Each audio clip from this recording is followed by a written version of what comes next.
Peristiwa yang membuat saya tertarik untuk menjadi seorang suster adalah perjumpaan saya dengan para suster dan para romo di rumah bapak ibu saya ketika saya masih usia remaja dan duduk di bangku SMP kelas 7. Para romo dan para suster itu datang ke rumah kami dalam rangka kunjungan umat. Umat senantiasa merindukan dan menanti-nanti saat kunjungan para romo dan para suster ini. Karena kesempatan itu kesempatan yang menggembirakan dan membahagiakan mereka. Kendati hal-hal sederhana yang dilakukan oleh para suster, para romo, yaitu mengajar agama, melatih kur, dan saya sangat terkesan ada satu suster yang sangat indah suaranya. Kemudian juga ada yang ngajarin berdoa. Banyak hal yang dilakukan.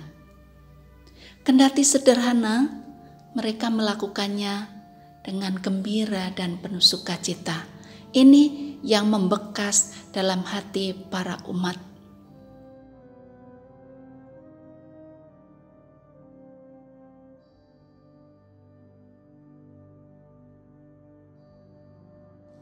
Saya pernah ragu-ragu romo ketika saya masuk pertama kali. Waktu itu saya lulus SMA, langsung masuk. Dan kata kakak saya begini, lulus SMA langsung masuk biara, nanti jadi suster tukang pel. Tetapi saya nekat saja, saya masuk. Kenyataannya di dalam biara, saya setiap makan, baik makan pagi, siang, malam, dan juga doa bersama, saya selalu menangis. Teringat bapak ibu saya di rumah. Jadi tiada hari tanpa menangis. Lalu saya berpikir, apalah artinya saya ini mau menjadi seorang suster. Akhirnya memang benar, pemimpin saya melihat hal itu. Kemudian saya diminta untuk mundur dulu, untuk pulang dulu, supaya mencari pengalaman atau kuliah sehingga saya menjadi lebih dewasa. Keraguan yang kedua adalah ketika saya 5 tahun saya bekerja di salah satu bank swasta, saya ingin masuk lagi. Lagi-lagi kata kakak saya, sudahlah, sudah pulang dari tempat yang sama, mau masuk lagi di tempat yang sama pula. Nanti kalau tidak diterima bagaimana? Mau jadi apa? Lantas dia mengatakan, risiko tanggung penumpang ya. Lalu saya bilang, oke. Lalu saya sambil bekerja, saya berpikir dan mendoakan supaya orang tua saya memberikan kesempatan saya untuk masuk lagi. Saya belum yakin dengan apa yang dikatakan kakak saya. Saya kembali cari dukungan yang lain kepada kakak saya yang satunya. Gimana menurut Mas? Saya masuk biara atau menikah?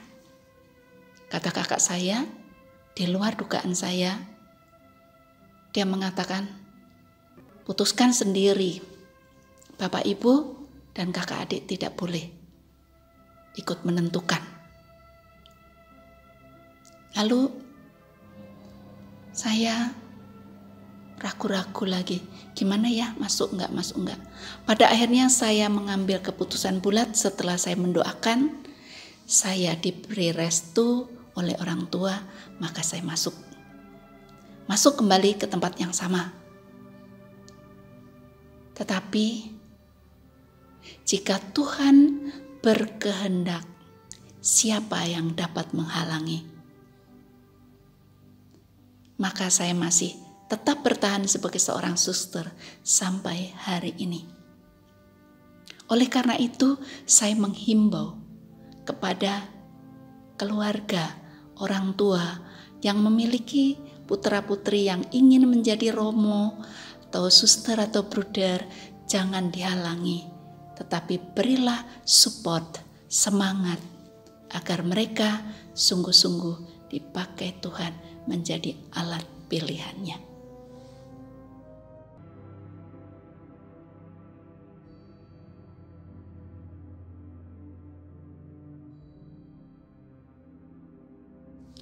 Saya juga kadang merasa lelah ketika saya terlalu banyak menghabiskan waktu dengan berbagai kesibukan untuk tugas dan pelayanan, sehingga rasanya seperti tidak ada waktu untuk duduk sebentar, dia merenung, lalu tenaga itu menjadi seperti habis, tekor istilahnya. Juga hidup menjadi seperti sungai yang mengalir, tidak pernah dibendung, tidak pernah berhenti, tidak pernah diam. Sehingga semuanya menjadi tidak berarti. Segalanya menjadi hal yang rutin dan melelahkan.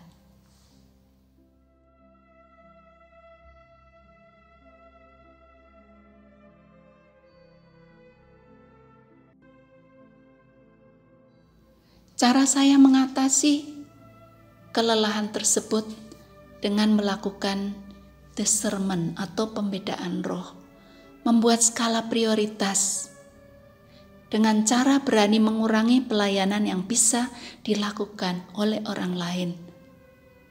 Mengambil waktu untuk duduk diam, berdoa dan berefleksi, berani bertanya pada diri sendiri, apa yang sudah saya lakukan? Untuk siapa saya melakukan itu? Motivasi apa yang ada di dalamnya? Dan bagaimana dampak yang saya lakukan itu bagi orang lain?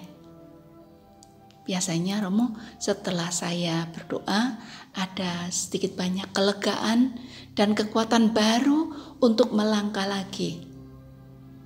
Disinilah letaknya peranan Yesus yang menjadi andalanku.